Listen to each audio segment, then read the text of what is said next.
Salut, j'espère que vous allez bien les filles. Ça fait un petit moment que je ne suis pas venue faire de vidéo.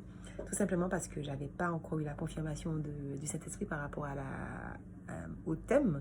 Donc c'est pour ça.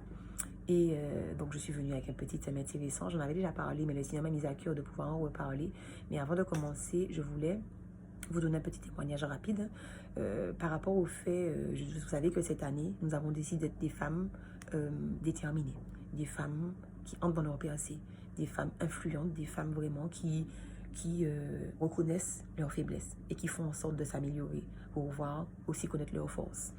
Et le Seigneur m'a mis à cœur de pouvoir régler cette histoire de retard. Je suis régulièrement en retard au travail, sauf que cela ne glorifie pas Dieu. Et je l'ai entendu dimanche et lundi à travers des prédications. Et le Seigneur m'a vraiment mis en garde par rapport à tout ça, me disant que je ne lui donnais pas gloire. Donc il fallait vraiment que je puisse faire les choses parce qu'il considérait cela comme un manque de respect, notamment envers le patron, et aussi un manque de respect envers sa personne. Et j'ai bugué parce que je me suis dit, mais attends, Seigneur, mais pour moi, je me dis que j'arrive en retard, mais je rattrape mes heures ou bien mon travail est fait. Donc voilà, je ne voyais pas vraiment l'impact, sauf que c'est ce que moi je voyais. Dieu, il voit les choses autrement et il voit cela comme le fait d'être malhonnête parce que nous savons pourquoi nous arrivons en retard. Et donc j'ai dit au Seigneur, ok, tu m'as parlé 2 fois, il n'y a pas de problème. Et c'est pour ça que je vous encourage beaucoup à vous tourner vers la parole. Vous savez, quand vous apprendrez à aimer Dieu, vous apprendrez à le craindre, vous ferez les bonnes choses et vous allez obéir. Vous ne ferez pas pour vous, vous n'aurez pas des raisonnements basés sur vous, mais vous aurez juste à obéir à ce que Dieu vous demande de faire. Et ce sera la meilleure chose à faire. Donc cette année, comme je vous disais, c'est par petits morceaux et nous n'avons pas fini de grandir. Et le Seigneur a besoin de pouvoir se révéler en nous. Donc il faut que nous puissions prendre des décisions, que nous puissions vraiment progresser. Cette année est une année nouvelle, donc essayons de faire les choses différemment. Je voulais également vous parler d'un autre sujet qui était de l'adresse mail de ma chaîne. Donc c'est vrai que Dieu m'avait mis à cœur de pouvoir laisser l'adresse mail pour les personnes qui souhaiteraient me poser des questions, qui souhaiteraient rentrer en contact avec moi, qui souhaiteraient m'encourager, peu importe. Et c'est vrai que j'étais effrayée un petit peu par ça parce que je me demandais si j'étais en mesure de pouvoir gérer cet aspect. Et c'est vrai que c'était encore le moi parce que même pour les vidéos, le Seigneur m'a appelé à faire ces vidéos alors que je ne voulais pas à la base, mais c'est lui qui me met à cœur ces choses. Et c'est vrai que j'ai de bons retours, donc je crois que le Seigneur travaille à travers moi. Et je crois que s'il me demande de laisser mon adresse mail, c'est que là encore, il veut travailler à travers moi pour aller plus loin avec ces femmes. Donc je le ferai avec grand plaisir. Donc je laisserai à la fin des vidéos, désormais, l'adresse mail de la chaîne Royal Price Food. Alors, le sujet dont je veux traiter avec vous aujourd'hui, je parlerai des relations amoureuses, mais également des relations amicales. Vous savez, le Seigneur nous dit certaines choses. Alors, j'ai relevé 2 versets. Alors, l'un dans Deutéronome 5, verset 33 qui dit « Vous suivrez entièrement la voie de l'Éternel, votre Dieu vous a prescrite, afin de vivre et d'être heureux, de vivre longtemps dans le pays dont vous aurez la possession. » Et un autre dans Deutéronome 13, verset 5, « C'est l'Éternel votre Dieu que vous suivrez, et c'est lui que vous craindrez. Ce sont ses commandements que vous respecterez, c'est à lui que vous obéirez, c'est lui que vous servirez, et c'est à lui que vous vous attacherez. » Dieu a en réserve que de bonnes choses pour nous. Il faut que nous soyons conscientes parce que nous avons trop tendance à prendre des décisions par nous-mêmes. Et je vais vous parler du diable. Le diable, c'était un bel ange dans le ciel. Le diable n'était pas quelqu'un de repoussant, d'accord? C'était le chef des louanges, le chef de la musique. Et c'était un ange puissant. Il faut que vous puissiez mesurer cela parce que quand je parle des relations amoureuses, vous pensez que le diable viendra présenter devant vous quelqu'un qui va vous repousser? Non, vous aurez l'impression que cette personne répond à tous vos critères. Vous aurez l'impression que c'est la personne que vous avez toujours voulu. Sauf qu'il faudrait consulter Dieu. C'est important parce que Dieu nous dit qu'il nous fera. Alors, il dit, il n'est pas bon que l'homme soit seul. Je lui ferai une aide semblable. Il n'a pas dit, tu choisiras ton aide semblable. Il a dit qu'il te fera ton aide semblable. Donc, quand le Satan vient comme ça avec quelqu'un, questionnez Dieu. Demandez au Seigneur si ça vient de lui, parce que vous allez dans de gros problèmes. Vous savez, des fois, on considère nos intérêts et on ne regarde pas les défauts de l'autre, on ne regarde pas des choses qui potentiellement pourraient déranger parce que ça nous convient. Sauf que plus tard dans les années, comment vivrez-vous avec ces personnes, sachant que aujourd'hui cela vous correspond parce que ça correspond à vos intérêts personnels. Mais si vos intérêts personnels changent demain, comment ferez-vous en fait pour pouvoir accepter cette personne que vous avez choisie et que Dieu n'a pas choisie pour vous?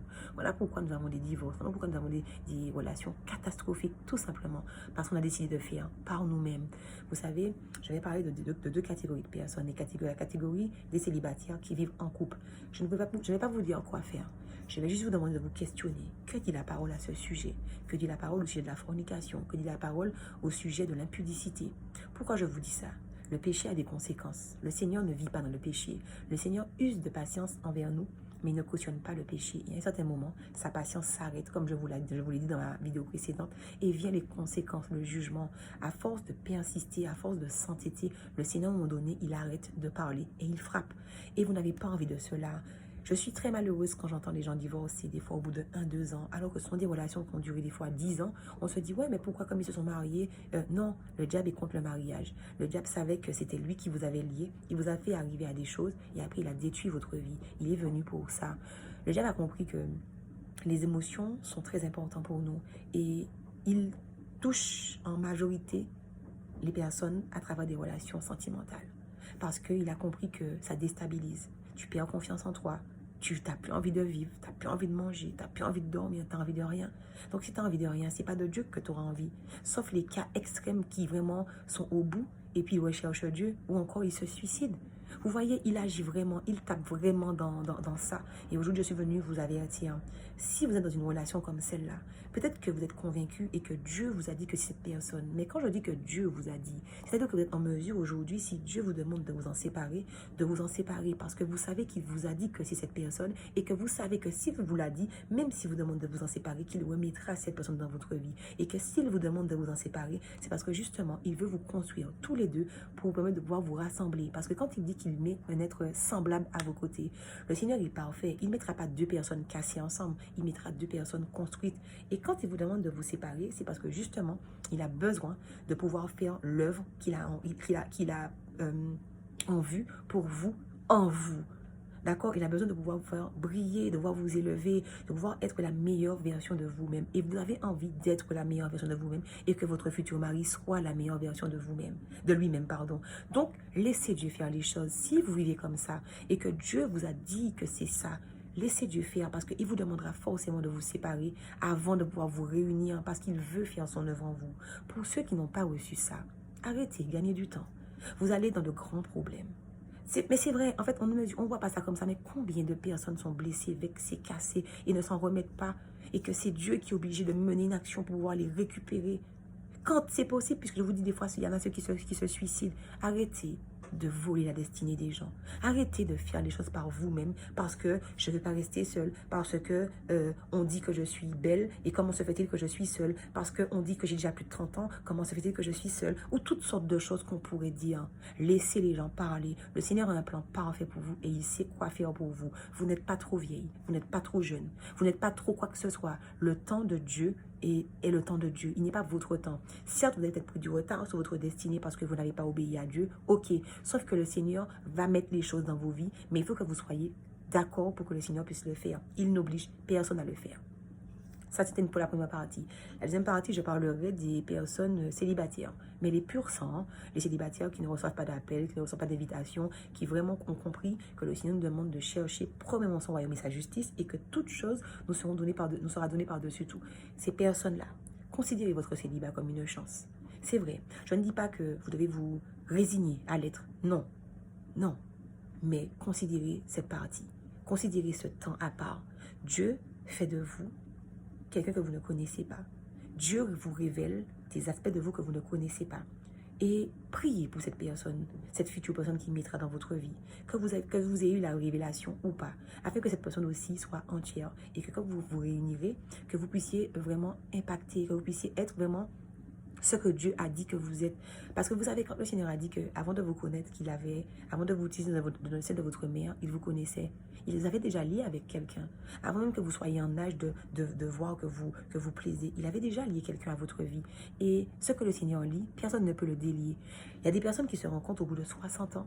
Ils ont 60 ans, mais il leur reste peu de temps Tout ça parce qu'ils ont pris du retard et qu'ils n'ont pas obéi au Seigneur et qu'ils se sont cassés la gueule. Ils ont eu des relations qui les ont blessés et ils ont recommencé et ils ont recommencé et ils ont recommencé. Et ils ont eu que des relations où ça a été foiré. Et aujourd'hui, ils se disent, mais en fait, quelle a été ma vie? Donc c'est vrai que comme je vous dis, ce qui est lié, Dieu ne délie pas, personne ne peut délier. Vous la rencontrez à 60 ans, mais votre vie a été un échec alors que Dieu a en réserve des richesses pour vous et des bénédictions. Des fois, vous avez des bénédictions propres pour vous et des bénédictions que l'un amène pour l'autre. Et ça, il faut être ensemble pour avoir ces bénédictions-là. Et c'est obligatoire parce que vous formez un seul bloc. Et donc, en fait, l'autre, quand il prie pour vous, il amène vos bénédictions. Et ainsi de suite. L'autre qui priera pour vous, il amènera vos bénédictions. Et vous avez aussi votre relation avec Dieu où le Seigneur vous donne ce que vous avez droit. Ce dont vous avez droit. Vous voyez, vous avez une vie remplie de richesses, de bonheur, de bénédictions, de richesses spirituelles comme matérielles parce que vous faites les bons choix.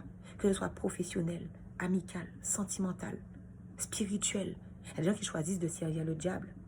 Mais après, eux, ils voient comment... On a tous cet exemple de monsieur ou d'une dame qui avait le succès parce qu'on sait qu'elle touchait à des choses. Et puis maintenant, on se dit, mais maman, cette personne-là n'est plus. Eh bien ouais, cette personne a perdu toute sa valeur parce qu'elle a servi le mauvais maître. Dieu, quand on est avec Dieu, on brille du début jusqu'à la fin. C'est vrai qu'il faut travailler et œuvrer pour ces choses-là. Il faut une vie de consécration, il faut une vie de prière, il faut une vie de soumission. Mais franchement, c'est pas difficile. Quand on commence à servir Dieu, le Seigneur, en fait, vraiment nous fait tellement de bien que c'est nous-mêmes qui avons envie d'avancer plus loin avec lui. Donc, ce temps de célibat, profitez pour vous rapprocher de votre maître. Profitez pour pouvoir connaître qui il est et pouvoir connaître votre adversaire. C'est important. Et puis savoir quel appel Dieu a mis dans vos vies. Vous savez, quand le Seigneur met l'appel dans votre vie, vous savez comment organiser votre relation. Quand il a mis l'appel dans la vie de votre compagnon également, parce que quand vous allez vous réunir, vous allez organiser votre vie. Alors, il y aura la relation avec Dieu qui est en haut. Il y a la relation avec votre mari. Il y a l'appel. Mais vous saurez organiser. Comme ça, chacun aura le temps qu'il doit avoir. Quand vous entrez dans un mariage, même si Dieu vous a lié et que vous n'avez pas reçu votre appel, quand l'appel arrive là dans la relation, tout est déréglé. Le mari ou la femme n'a pas l'habitude, il se sent lésé, il se sent mal aimé, il ne comprend pas parce qu'en fait, il n'a pas compris, vous n'avez pas encore géré l'organisation. Et puis, quand vous recevez l'appel comme ça, vous pensez que c'est l'appel qui est prioritaire par rapport au mari, alors que pas du tout. C'est le mari qui est prioritaire, mais ça, vous l'apprenez avant parce que Dieu vous l'apprend, sauf que vous l'intégrez parce que vous savez que ça fait partie intégrante de votre vie. Il y a des gens qui passent leur vie dans leur ministère et qui perdent leur épouse. Pourquoi? Parce qu'ils pensent que c'est ce qu'il y a de plus important. Tout est important, mais il y a un ordre pour tout. La relation avec Dieu, la relation avec le mari, le ministère. Et Dieu bénit, il consacre du temps pour ces choses-là et le Seigneur bénit. Mais il dit dans la Bible qu'il faut que le mari s'occupe des affaires de sa femme et que la femme s'occupe des affaires de son mari. C'est important de pouvoir s'occuper l'un de l'autre. C'est important, donc faites attention à ça. Pour les relations amicales, on laisse entrer n'importe qui. Parce qu'on s'amuse avec, parce qu'on délire avec, parce qu'on boit bien avec, parce que on parle de certains sujets avec, mais pas avec d'autres personnes, ou toute autre chose qu'on pourrait se dire par rapport à cette personne. Bien, il y a un intérêt personnel, un intérêt financier, il y a un intérêt. Vous savez que ces personnes peuvent détruire votre vie en un jour. Le Seigneur a prévu pour vous des amitiés, des connexions divines, pour pouvoir promouvoir votre succès. Le diable a prévu pour vous des amitiés ténébreuses pour pouvoir vous faire plonger. Sauf que, encore une fois, il ne vient pas avec quelqu'un habillé comme un loup, il vient avec quelqu'un habillé comme une brebis. Parce qu'il veut vous séduire. Le diable, c'est le grand séducteur de ce monde. Il vient tromper, c'est un trompeur, c'est un menteur. Il vient avec des choses que vous allez considérer, mais qui ne seront pas les bonnes. Parce que je vous le répète, c'est l'orgueil, c'est le moi. Quand les gens viennent pour nous, on se sent valorisé. Sauf que c'est pas comme ça que ça fonctionne. En amour comme en amitié, on est censé vouloir l'intérêt des autres avant de voir les nôtres. Et quand vous apprenez l'amour que Dieu appelle l'amour agape, vous apprenez cette notion-là. L'amour philéo, c'est l'amour humain, l'amour charnel, où on considère nos intérêts. L'amour agapé, c'est l'amour que Dieu considère et qui fait qu'en fait, on accorde à l'autre des choses, mais par rapport à son bien-être et qu'on met notre bien-être avant. Après, je dis bien que ce n'est pas se casser, se rabaisser, parce que l'ami que Dieu a mis dans votre vie va veiller à vos intérêts aussi. Donc, vous ne serez jamais lésé. C'est comme la relation sentimentale. Vous ne serez jamais lésé parce que le mari que le Seigneur a lié dans votre vie va toujours veiller à votre intérêt, à vos intérêts. Et vous, vous allez toujours veiller à ses intérêts. Et c'est là que vous verrez les choses changer. Vous allez voir que les disputes ne sont pas des disputes. Comme je disais, les disputes, ça va être en fait des désaccords parce que nous ne sommes pas pareils. Mais vous serez en mesure de vous dire, même si je n'ai pas totalement tort, mais peut-être que je n'ai pas totalement raison. Et comme je veux vraiment qu'il aille bien, je vais vers lui et je vais dire, écoute chérie, voilà. Et vous apprendrez à vivre comme ça. Donc comme je vous dis, il n'y aura pas de dispute puisque vous ne serez pas dans des clashs. Vous êtes dans la notion de l'intérêt de l'autre. Donc vous allez discuter sur vos désaccords. Quand Dieu vous apprend ça, vous grandissez. Quand Dieu vous apprend cet amour-là, vous devenez imbattable devant le diable. Parce que lui, quand il voulait utiliser vos émotions, il se rendra compte qu'il ne peut pas. Parce que vos émotions dépendront de ce que vous voulez, ce que vous attendez. Alors que quand vous êtes dans cet amour agapé, il n'y a plus, ça n'est plus en ligne de compte, puisque vous pensez à l'autre. Donc, il ne peut plus attaquer vos émotions. Le diable, il a des stratégies déjà établies. Et quand on s'en rend compte, quand Dieu commence à se révéler à nous, il commence à nous révéler la stratégie du diable. Et elle est la même pour tout le monde. Mais il faut pouvoir s'en rendre compte. Je vous encourage à faire attention. Je vous encourage à vraiment faire attention, à demander au Seigneur et à peser le pour et le contre. Vous serez toujours gagnant avec Dieu. Chaque fois que vous penserez être gagnant avec vos propres pensées, parce que le diable va vous orienter, vous allez perdre. Et vous pouvez perdre gros. C'est ça le problème. Vous pouvez perdre très très gros. Je vous encourage à vraiment considérer les choses de Dieu, à vraiment aller de l'avant avec Dieu. Le Seigneur mettra pour vous au bon moment ce qui est pour vous. N'ayez pas peur. Le Seigneur est bon, il est amour, il connaît toutes choses. Passez une excellente journée. Que le Seigneur puisse vous bénir richement, abondamment, et que le Seigneur puisse parler à quelqu'un à travers cette vidéo. Bye bye.